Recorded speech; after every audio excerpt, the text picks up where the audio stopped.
अब 20 वर्ष तिनले चुनाव जित्नेवाला छैनन्। यो भोपु बजाउनु बेग्लै कुरा हो। म फेरि दोहोऱ्याएर भन्छु, चुनाव गराए एमाले चुनाव जित्छ। ल अब के गर्नु?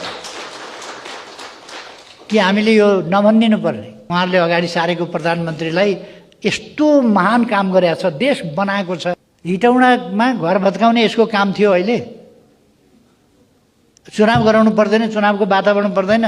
त्यो आगजनी डेमोक्रेसीका लागि थिएन। डेमोक्रेसी त छँदै थियो नि। सरकार मन नपरे त संसदीय लोकतान्त्रिक अभ्यासबाट संवैधानिक बाटोबाट परिवर्तन गर्न सकिन्थ्यो त। 5 महिना अगाडि हामी सेक्युर फिल गर्थ्यौँ कि अहिले फिल गर्छौँ?